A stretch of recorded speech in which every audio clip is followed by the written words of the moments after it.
Hi friends, ಈ ವಿಡಿಯೋದಲ್ಲಿ ಇಂದಿನ ತುಂಗಭದ್ರಾ ಡ್ಯಾಮ್ ಮಟ್ಟ ಮತ್ತು ಒಳಹರಿವು ಸಂಪೂರ್ಣ ಮಾಹಿತಿಯನ್ನು ನಾವು ತಿಳಿಸಿಕೊಡುತ್ತೇವೆ. ಬಹಳ ಸ್ನೇಹಿತರು ಚಾನಲವನ್ನು ಸಬ್ಸ್ಕ್ರೈಬ್ ಮಾಡದೆ ವಿಡಿಯೋಸವನ್ನು ನೋಡಿದ್ದಾರೆ. ದಯವಿಟ್ಟು ಚಾನಲವನ್ನು ಸಬ್ಸ್ಕ್ರೈಬ್ ಮಾಡಿಕೊಳ್ಳಿ, ವಿಡಿಯೋವನ್ನು ಲೈಕ್ ಮತ್ತು ಶೇರ್ ಮಾಡಿ. ಕರ್ನಾಟಕ ರಾಜ್ಯದ ವಿವಿಧ ಪ್ರದೇಶಗಳಲ್ಲಿ ಮಳೆ ಪ್ರಮಾಣ ಕಡಿಮೆ ಆಗುವುದರಿಂದ ಜಲಾಶಯ ನೀರಿನ ಇಳಿಕೆ ಅನ್ನೋದು ಕಂಡಿದೆ.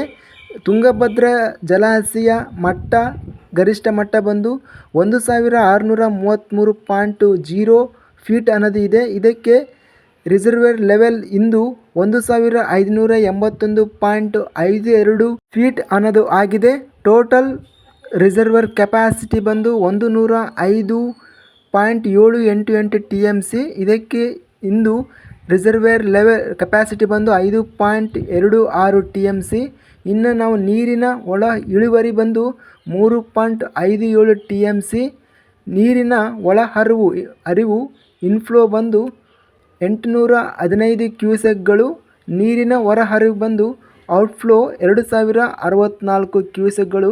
ಔಟ್ಫ್ಲೋ 2064 ಕ್ಯೂಸೆಕ್ಗಳು ನೀರಿನ ಹೊರಹರಿವು ಅನ್ನೋದು ಆಗಿದೆ.